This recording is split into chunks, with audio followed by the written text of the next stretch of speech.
Fanompoam-pivavahana eto amin'ny Hopefy Radio.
Mioby ho an' Jehovah ary tany rehetra, manompo an' Jehovah amin'ny fifaliana, makanisa eo anatrehany amin'ny fiobiana.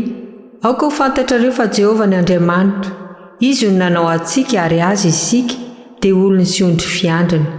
Midira eo amin'ny vavahady amin'ny fisaorana ary eo an-kianjany amin'ny fiderana. Misaora azy, mankalazà ny anarany, fa tsara Jehovah, mandrakizay ny famindrapony ary miatra amin'ny taranaka faramandimby ny fahamarinana.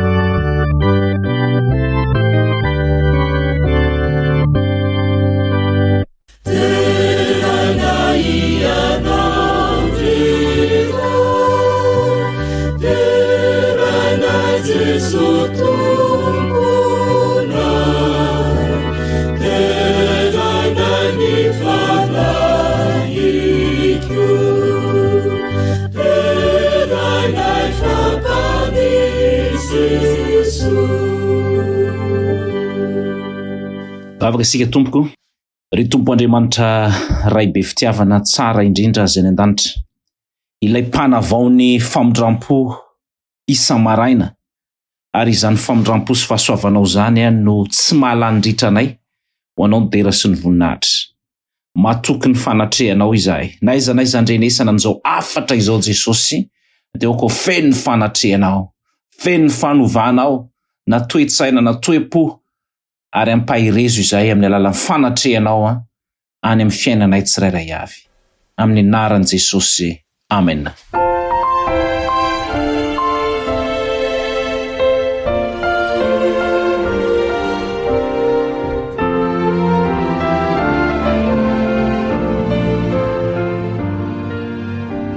Faly miarabantsika tsirairay avy mpiaino ajaina amin'izao andro sabata izao. Ankehitrinsika dia tonga amin'ny fandaharana manokana Fanompoam-pivavahana. Faly izahay miaraka aminareo eto ary ny firariantsonay dia mba ho feno ny fitahian'Andriamanitra ny izao sabata tontolo andro izao, ary mirary anareo tsirairay avy izahay mba hiaraka aminay hatramin'ny farany mandritra ity fandaharana ity.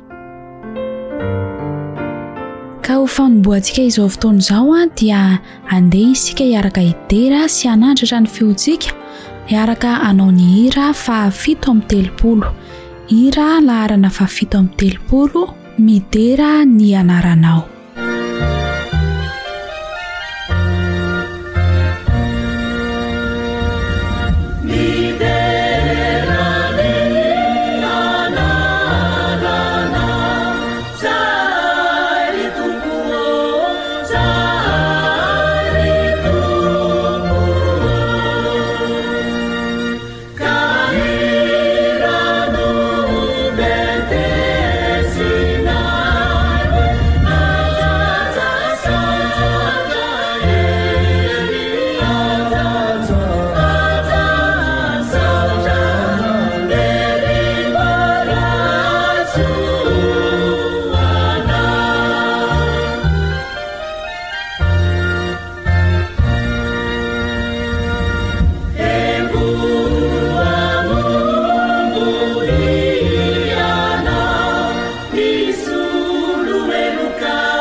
manasantsika handray ny babolitsika ka nokatra izany ao amin'ny bokon'ny Josoa. Josoa toko 4 andiny 420. Josoa toko 4 andiny 420. Rehefa hitantsika izany dia hovakintsika amin'ny anaran'i Jesosy.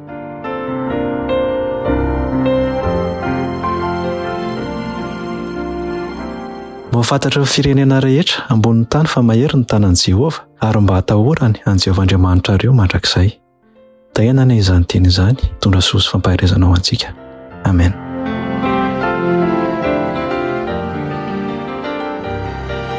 Miaraka ivavaka isika tompoko. Iray anay eo izay nan-danitra dia ratsy laza ary saotra natolotra eo anao noho izao tombonandro mianao anay izao. Isotra no ity sabata masina no mianao anio ity, engany fa nahinao masina, miano fony amanontolo, ary talidalana anay hatrany, anaovana ny sitraponao. Sotra mavaka manokana ny zanakao rehetra ao anatin'ny tsy fahasalamana izahay. Sitrano izy ireny tompo, ary ao ka ny sandro-pitiavanao no anendra ny aretiny, anana ny fahasalamana aingana. Matsary koa izahay ho an'ireo izay ao anatin'ny fahoriana. Tompo, mampionana ny fony izy ireny, ary ao anao no toky sy antoka an'ireo izay ny laozana rehetra. Ka ho tsapana izy ireo fa tsy irery izy ireo amin'ny fiainany. Ianao manala izay rehetra mahasoa, zanakao tompo, miamanay izay mahasoa anay araka ny sitraponao. Mangataka ihany koa izahay mba amelanao ny heliko tsirairay avy, ary hanositra amin'ny molotra ny mpanomponao izay hitondra ny havatra anio. Ny amin'ny anaran'i Jesosy no angatahanay izao vavaka izao. Amen.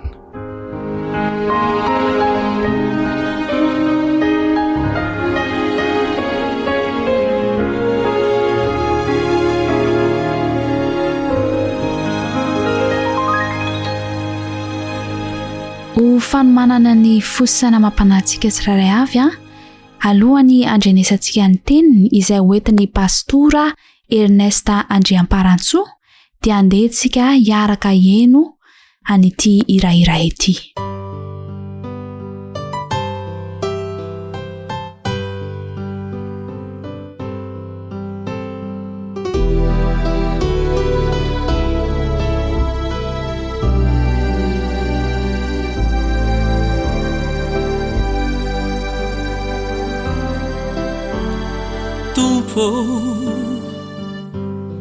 Eo aminao no ametrahako ny fiainako ety, fa maro be ireo fandrika sy sakana mitady supatra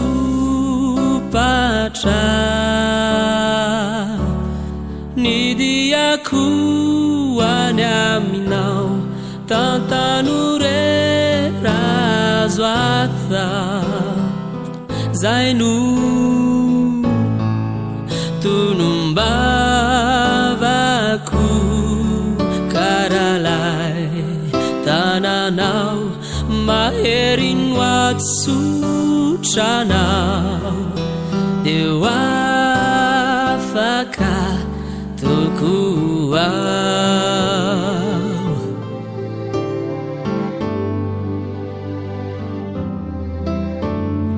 tupo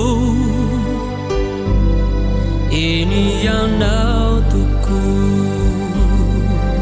miangaviko hitari dalana famaruberfa kampanay misarikai mitady andavoa kanidiako any aminao tantanore razo atao zay no tonombavako karalay tananao maherin watsutranao deo afaka tokoao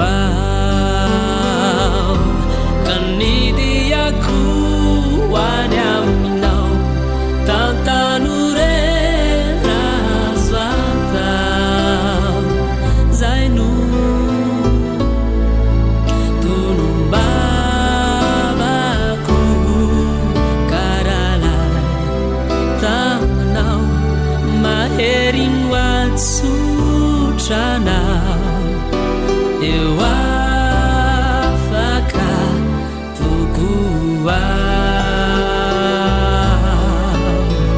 eo afaka tokoa eo afaka tokoa.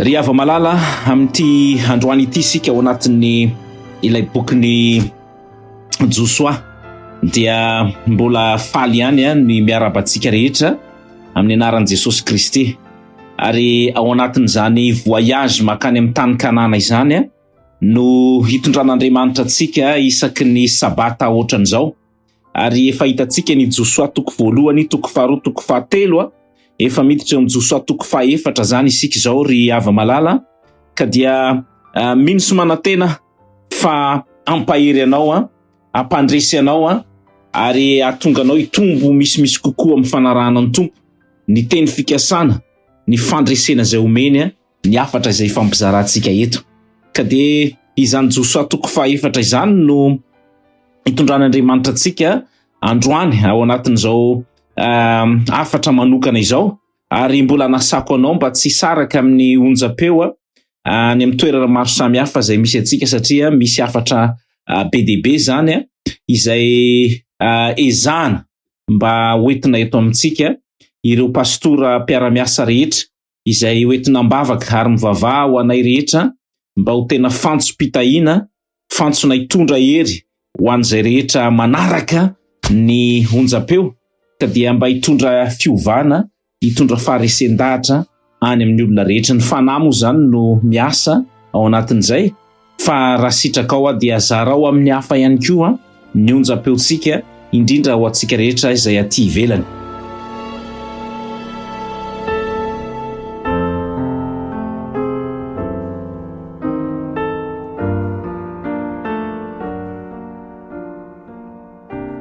Ka dia ao anatin'io Josoa toko fahaefatra io zany no resantsika amin'ity androany ity dia ity Josoa toko fahaefatra ity ry havana dia misy zavatra vitsivitsy izay tena asongadiny zany Josoa toko fahaefatra zany dia mikasika ny hoe fahatsiarovana ny fitahian'Andriamanitra. Misy ihany koa ny hoe finoany zanak'Israely raha iampitany Jordanina, ny finoan'ilay mpitarika mihitsy ary ny teny fikasana izay nomen'Andriamanitra reo zany hevitra anisany misongadina ao anatin'ilay izy ary dia tena hoe mahatoky zany Andriamanitra amin'ny fitantanana ireo zanany. Dia ohatr'izay ihany koa amin'izao andro farany izao ho any amin'ilay tany Kanana isika dia mila mahatoky amin'ny teny fikasana izay omeny tompo fa izay rehetra efa ao amin'ny Kristy izay manana finoanan'i Kristy matehatra amin'ny teny fikasana dia tsy maintsy ho tafavoaka amin'ity dia be makany an-danitra ity. Ka dia ny lohateny zany izay hoentintsika androany dia mikasika indrindra ny amin'ny hoe ny fahatsiarovana ny fahatokian'Andriamanitra zany hoe mahatoky Andriamanitra ary tokony ho tsaroantsika izany rehetrarehetra izany. Zay zany ny zavatra izay resantsika ao anatin'ity Josoa toko fahaefatra ity. Andeha ho jerentsika ary ny Josoa toko fahaefatra. Josoa toko fahaefatra dia misy teboka anankitelo zany ao anatin'izay lohateny hoe ny tokony hatsarovantsika ny fitahian'Andriamanitra izay na koa hoe ny fahagagana izay nataon'Andriamanitra teo ampitanan'ny on'ny Jordanina zany. Dia eo amin'ny Josoa toko fahaefatra io dia sokafy eo ny baibolinao zany tsara foana zany miara mamaky ny baiboly isika ao anatin'izao afatra manokana izao mba tsy hosahirana ny amin'ny fanazavana zany sy ny fiasan'ny fanamasina rehefa mandray ny soratra masina mantsy isika dia mazava kokoa zany ny fomba itenenan'Andriamanitra amintsika ao anatin'izay fotoana izay.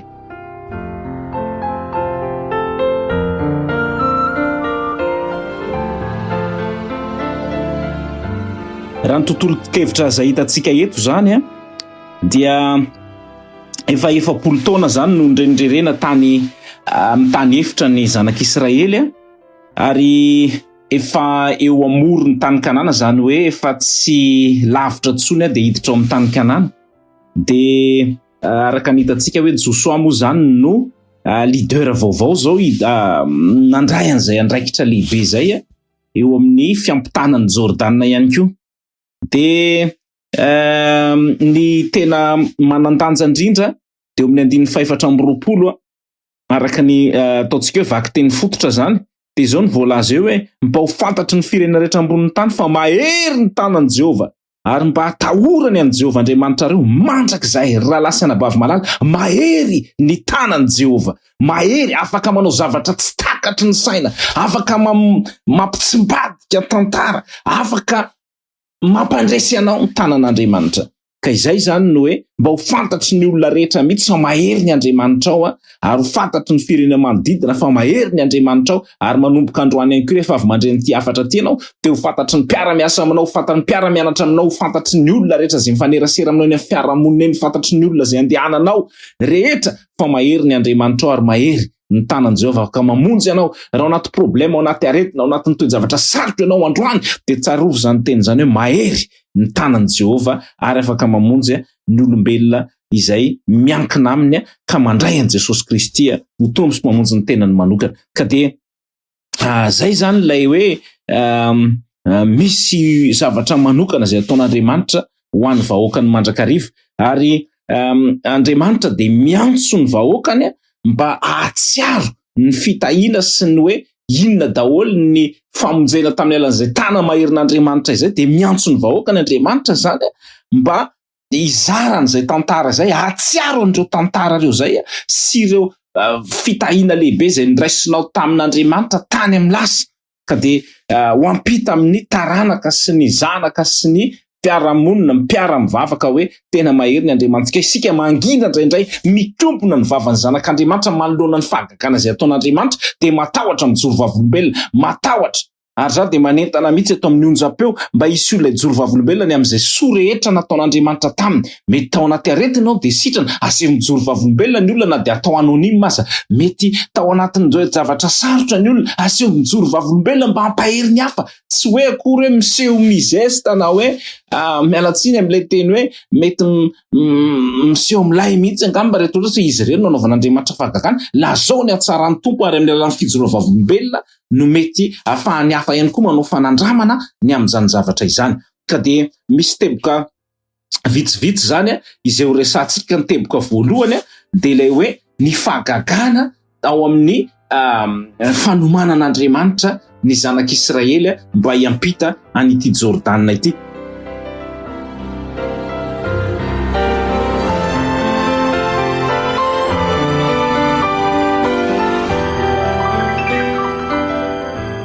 Dia ny fahagagana zany eo amin'ny 1:1 ka hatramin'ny 7 moa zany fa tsy ho vakitsika iray manontolo eo amin'ny Josua 4:1 ka hatramin'ny 7. Zay zany ny teboka voalohany hoe ny fahagagana eo amin'ny nanaovan'Andriamanitra ny Jordan ny zara roa. Zay zany hoe manao fahagagana eo Andriamanitra tsy ny ranomasina mena ihany fa eto indray zany Jordan. Ary rehefa tafitan'ny Jordan avokoa ny olona rehetra, Jehova ny teny tamin'i Josua hoe mangala lehilahy 12 amin'ny olona dia iray avy isam-pirenena ka mandidia azy hoe makavato 12 eo afovoan'ny Jordan ao amin'ilay joron'ny tongotry ny mpisorona dia ento miaraka aminareo ka avelao eo amin'izay andrinareo anio alina. Dia natsony Josua ny lehilahy 12 izay nofidiny tamin'ny zanak'Israely dia iray avy isam-pirenena. Aroa izy taminy mandeha any ao alohan'ny fiaran'i Jehova Andriamanitra reo eo afovoan'ny Jordan ka samia manainga vato iray avy eny antsorony ianareo rehetra araka ny isan'ny firenena zanak'Israely mba ho famantaranareo aminareo izany. Raha manontany zanakareo amin'ny andro avy manao hoe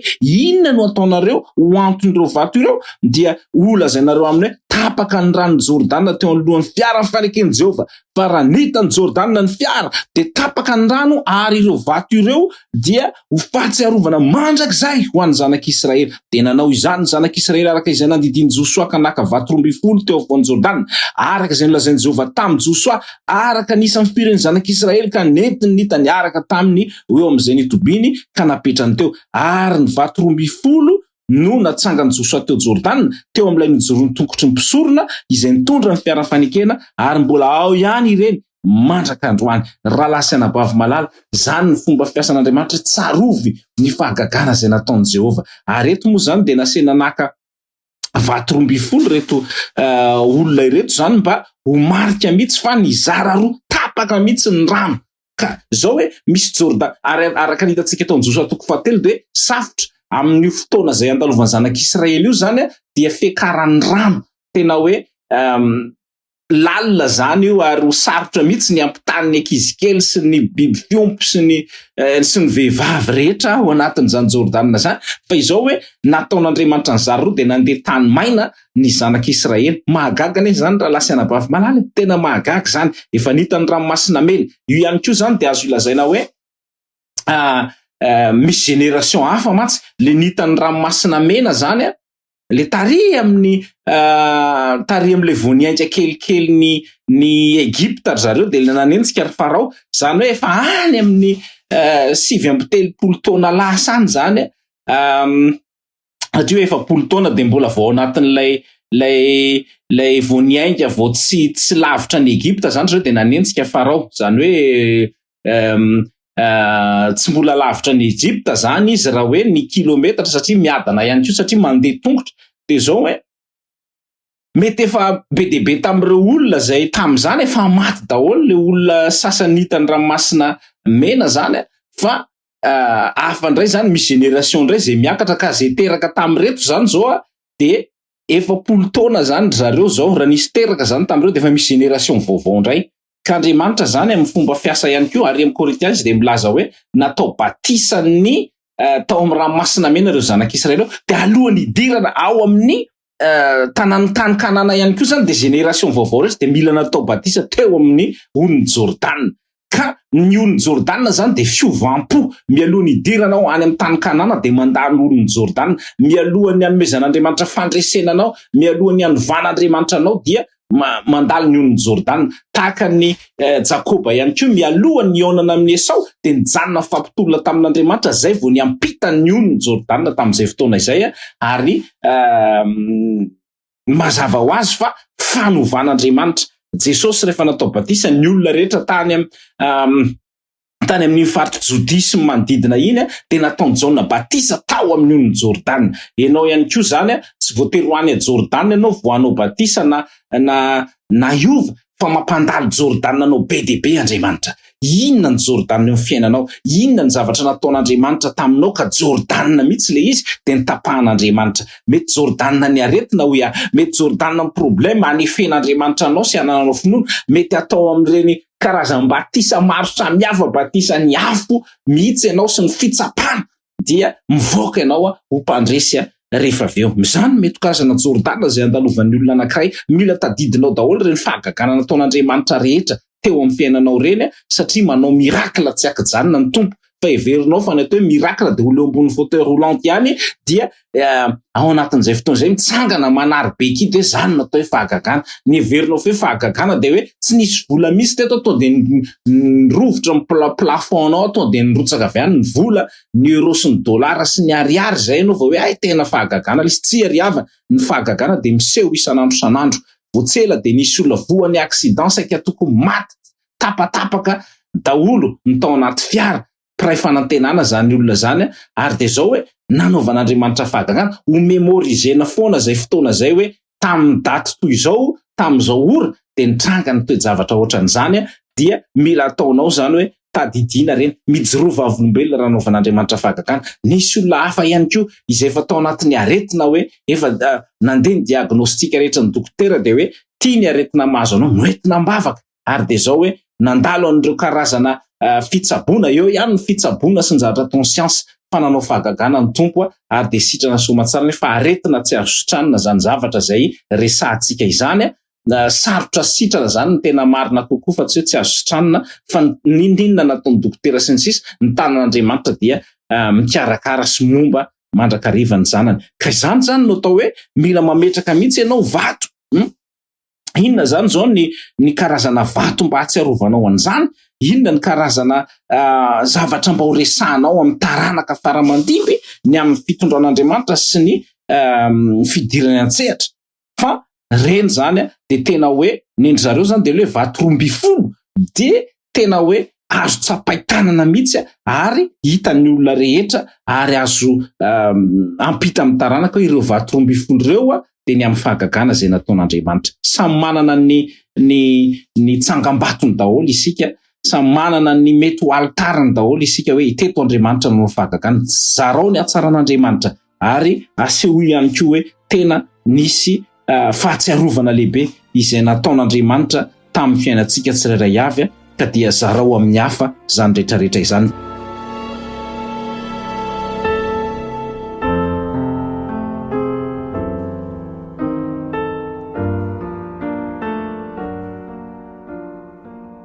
Teboka faharoa de zao ny mahazava-dehibe an'izay le hoe fahatsiarovana zay zany satria resaka lalindalina kokoa ny amin'iny isika de Josia 4:10 ka hatramin'ny 7:20 de zao ndray vaky ny teny fa mpisorona izay nitondra ny fiara nijanona teo afovoan'ny Jordanina mandra-pahavitany zavatra rehetra izay nandiny Jehovah ny Josia ho lazaina amin'ny olona araka izay rehetra nandidiny Mosesy ny Josia dia nitafaingana ny olona ary rehefa tafita avokoa ny olona rehetra de nitako ny fiaran'i Jehovah sy ireo mpisorona teo anoloan'ny olona ary ny taranaky Robena sy ny taranaky Gada ary ny antsasaky ny firenen'i Manase de samy efa voaomana hiady ka nita teo alohan'ny zanak'Israely koa araka izay efa nolazain'i Mosesy taminy tokony ho lehilahy efatralina efa voaomana hiady no nita teo anatrehan'i Jehovah hanafika eo amin'ny tany hay any Jeriko tamin'izany andro izany no nanandratan Jehovah ny Josia teo masony Israely rehetra ka de natahotra azy ny olona tahaka ny efa natahorany amin'ny Mosesy tamin'ny andro rehetra ny ainany ary Jehovah niteny tamin'i Josia ka nanao hoe mandidy ny mpisorona izay mitondra ny fiara vavolombelona hiakatra hiala eo Jordana de nandidi ny mpisorona Josia ka nanao hoe miakara hiala eto Jordana ianareo ary rehefa niakatra niala teo afovoan'ny Jordana ka nanainga ny faladiany eo amin'ny tanety ireo mpisorona izay nitondra ny fiara faneken'i Jehovah ireo dia avy ndray ny rano Jordana nakamin'ny fitoerany ka nioatra ny morony rehetra tahaka ny teo aloha ihany ary ny olona niakatra teo Jordana tamin'ny andro 10 tamin'ny volana voalohany ka nitoby tany Gilgala teo amin'ny sisy tany atsinanany Jeriko zany raha lasy anabavy malala ny fahagagana tsy hoe science fiction tsy mila makano Hollywood akory ianao tsy mila mijery film fa tena hoe taiza nisy rano mizara roa de miverina ray manontolo indray ary de tena tiako be le hoe nasandratra Jehovah mihitsy ianao zany rehefa leader mahatoky tsara rehefa raim-pianakaviana mahatoky rehefa pitarika na mpitandrina na loholona na diakona ka hoe pitarika ianao na chef choral ianao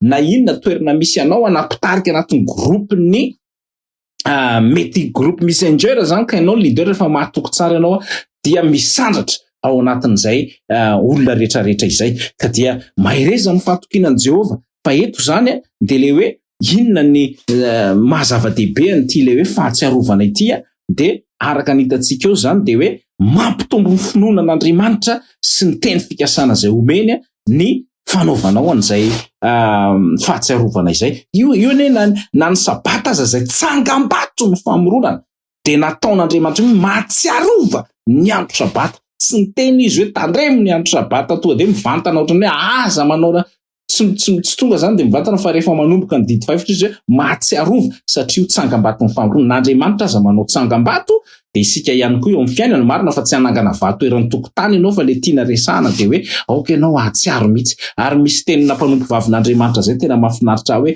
tsy misy tokony atahorany olona ny amin'ny hoavy afa-tsy ny fanadinony na veriko impiry teto zay tamin'ny fampianarana zay niarahantsika teo aloha fanadonotsika ny zavatra tantanan'ny tompo atsika tamin'ny lasa no mahatonga atsika tsy mahazo antoka ny hoavy.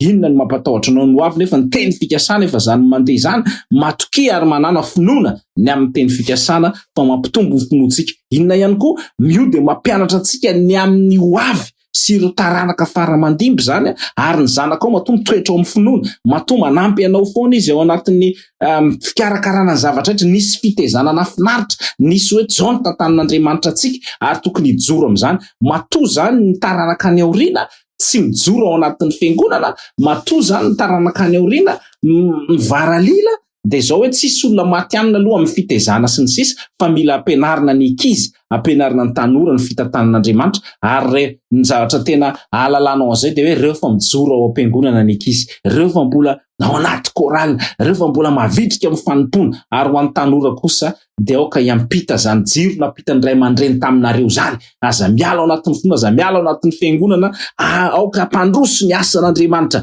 fa natao atsika rehetra mandrapiditra any amin'ny tany Kanana izany fahatsiarovana rehetra izay nataon'Andriamanitra sy ny fitantanany atsika izany.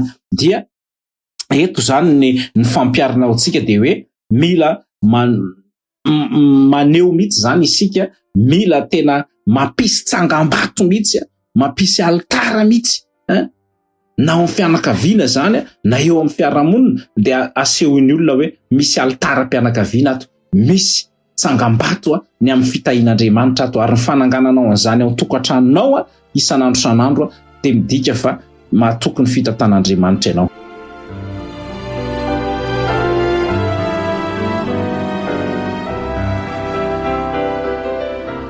Miteboka fahatelo ry havana dia zao hoe mahatoky Andriamanitra ary mahatonga antsika tena hidera sy hankalaza azy zany. Mila tena mideran'Andriamanitra sy mankalaza, mila inspiré zany isika amin'ny fitantanan'Andriamanitra dia tsy mitsahatra mihitsy eo am-bavanao, eo am-bavako mandrakariva ny fideranan'Andriamanitra. Ary zay ny voalaza eto amin'ny toko fa 7 ka hatramin'ny 420 izay mivakitsika teo zany dia le hoe andiny fa 7 efa mivakiko kely teo zay fa toizantsika izy hoe ary ny olona niakatra teo Jordana tamin'ny andro 10 tamin'ny volana voalohany ka nitoby tany Gilgal teo amin'ny sisintany ny atsinanan'ny Jeriko. Ary ireny vato 12 nalainy teo Jordana ireny dia natsangany Joshua tany Gilgal. Dia niteny tamin'ny zanak'Israely izy ka nanao hoe raha manontany ny rainy ny taranakareo any amin'ny andro hoavy hoe inona no anton'ireo vato ireo dia ambarao aminy hoe tamin'ny tany maina no nitany zanak'Israely ety Jordana ety, fa nataony Jehovah Andriamanitrareo maina ny falehan'ny rano Jordana teo anoloanareo mandra-pitanareo. Dia tahaka ny nataony Jehovah Andriamanitrareo tamin'ny ranomasina mena izay nataony maina teo anoloantsika mandra-pitantsika. Mba ho fantatry ny firenena rehetra ambony tany fa mahery ny tanan'i Jehovah ary mba atahorany an'i Jehovah Andriamanitrareo mandrakizay. Zay zany le hoe ralasy anabavy malala ity ilay fahatsiarovana ity zany dia mampitohy antsika amin'le hoe mahatoky ary mendrika ho deraina io Andriamanitra io. Tao aorian'ny fiampitanan'ny Jordana ny zanak'Israely dia nitoby teo Gilgal ho izy ary dia inona nataondry zareo rehefa nitoby teo dia fantatsika tsara fa nankalaza ny Paska ry zareo, ny fanafana Andriamanitra nankalaza hoe tamin'ity fotoana ity ihany koa nanafana antsika rehetra tao anatin'ny fanantevoza dia nankalaza ny Paska ary nanamafy sy nanavaondray ny fanekena niaraka tamin'Andriamanitra. Jereo vakio tsara ny soratra masina fa zay ny zavatra nisy teo Gilgal. Dia zao hoe isika zany zao samy mety eo amin'ny Gilgal daholo moa ve isika tena mankalaza amin'ny teny anglisy moa zany sy ny teny fototra iavian'ity le hoe mankalaza le hoe worship aty dia tsy vitany hoe midera sy mihira fotsiny dia miteha-tanana sy ny sisa fa ny tena tiana resana dia ao anatin'ny fibebahana, ao anatin'ny fekekeloko, ao anatin'ny fanetretena lalina, ao anatin'ny fahatsiarovana amin'ny fanafan'Andriamanitra. Mankalaza anisan'ny fety lehibe ny Paska tamin'izany ny fanafan'Andriamanitra ny zanak'Israely dia nankalazaina zany zay Paska izay. Dia misy fomba maro samihafa zay atao ao anatin'izay fanaovam-panatitra, fanoloran-tena tsy hoe mifanatitra amin'izao androntsika zao de tsy hoe hitondra ondra ianao na hitondra zavatra fa manolo tena misimisy kokoa. Karaha nisy zavatra lehibe zany nataon'Andriamanitra teo amin'ny fiainanao, efa saiky nahafaty anao, efa saiky nahatavela anao, efa saiky nampitsotsoka any amin'ny farany ambany mihitsy ny fiainanao, fa nasandratr'Andriamanitra ianao amin'izao ankehitriny zao de zao hoe aoka ianao ankalaza, mahay mankalaza an'Andriamanitra. Move ianao tena mitondra fanatitra, move mitondra ny fahafolo-karena, move ianao tena mahay mankalaza an'Andriamanitra, manohana ny asan'Andriamanitra avy amin'izay ampelantananao na vola na harena na hevitra sy ny sisa, tsy mampifilafila an'Andriamanitra, mankalaza an'Andriamanitra. Mba ho fantatry ny olona rehetra fa velona ny Andriamanitra ao ary mahery ny tanan'i Jehova. Mangina loatra isika raha lasanam-bavinahary, mangina ny vaovaoakan'Andriamanitra, mangina ny fiangonan'Andriamanitra ankehitriny, ary de tsisy fiatraikany eo amin'ny fiarahamonina. Ka zay no hoe mila mankalaza an'Andriamanitra. De eto zany ny fomba anehoantsika an'izay le hoe tena mahatoky tamin'ny teny fikasan'Andriamanitra amin'ny zavatra rehetra. Andriamanitra dia naneho an'izay fiderana izay ny zanak'Israely ary anao fotoam-pivavahana manokana mihitsy ry zareo.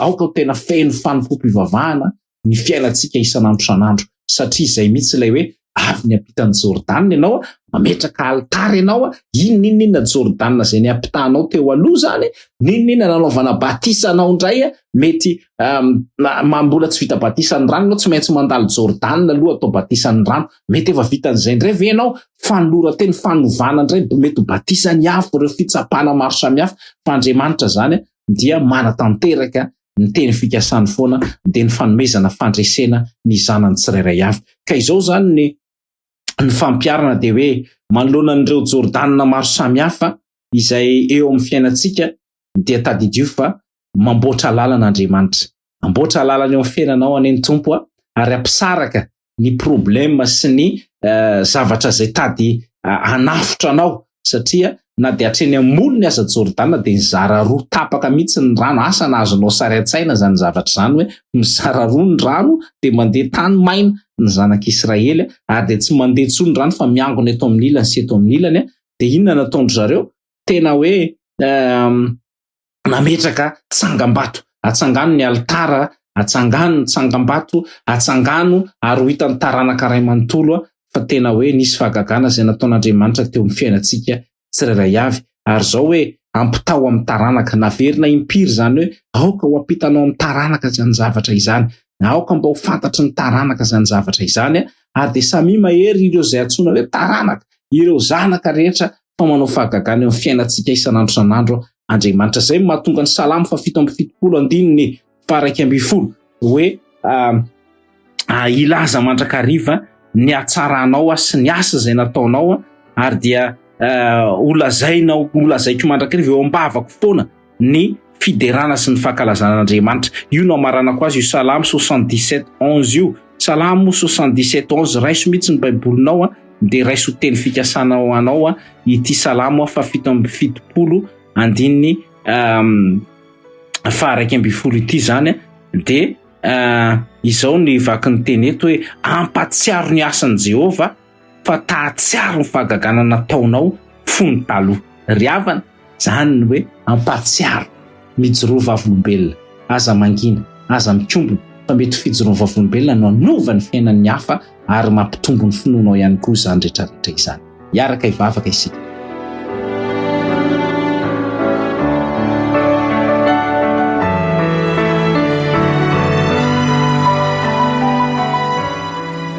Misaotranao zay tompo ny amin'ny hafatra avy amin'ny bokon'i Josoa izay nampitaina taminay fa manao fahagagana ianao ary tsy takatry ny saina izy. Aoka tsarona isan'andro san'andro ary tanteraka mpiaino rehetra ny ity ilay teny mpanao salamo ity, ary ampiarina eo amin'ny fiainanay hoe ampatsiaro ny asan'i Jehova fa tahatsiaro ny fahagagana nataonao fony taloha. Nanaovanao fahagagana ny tenako, nanaovanao fahagagana reto mpiaino reto, ary mbola anao fahagagana mihoatra ianao manoloana izay Jordana rehetra tsy maintsy ampitanay mialohan'ny idirana amin'ny tany Kanana. Ka dia aoka izao tena miaramila vonina hiatrika rehefa mipitany Jordana, de ho tena olona miaramila ny Kristy mijoro mahatoky ninona toe-javatra mitranga de ho tafajoratra amin'ny farany ane ny miaramila ny Kristy rehetra. Tononona amin'ny anaran'i Jesosy ny vavaka. Amen.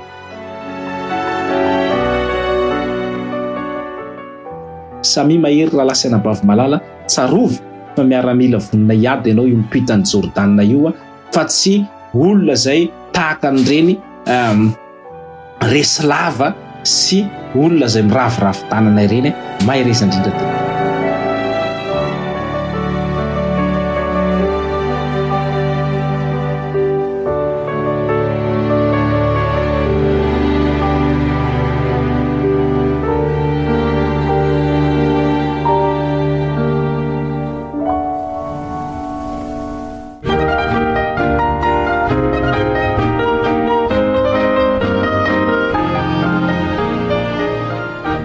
Misaotra an'Andriamanitra lehibe indray isika satria mbola afaka nandria ny teniny manokana izay noentiny mpanompony teo iny.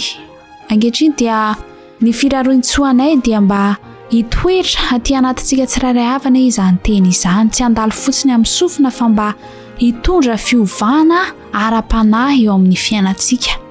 Ary ny fanirianay moa zany eto amin'ny Hopefy radio dia ny anandratra fanantenana amin'ny fiainantsika tsirairay avy ireo. Ankehitriny dia mifarana sahady ny fandaharana Fanompoam-pivavahana amin'ity androandroany ity, fa manome fotoananao indray izahay amin'ny herina ny toy izao eto amin'ny Hopefy radio. Isaorantsika manokana ny mpanompony Pasteur Ernest Andriamparantsoa izay nitondra ny teniny teo ary izao moa Nonsiara Zakanjoary no nanolotra ny fandaharana tamin'ity androany ity dia manome velomanao indray mandra-piona amin'ny manaraka indray.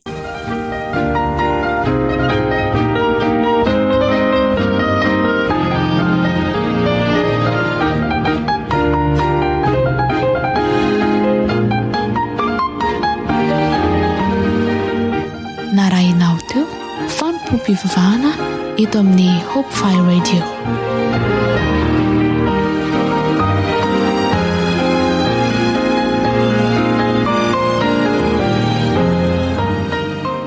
Sabata feno fitahina, sabata feno fahasambarana, sabata feno fifalinana ity tontolo androntsika anio ity. Azonao atao ny mamerina miaina sy maka izao fandaharantsika izao ao amin'ny tranokala fanantenana ho anao.org/Fanompoam-pivavahana.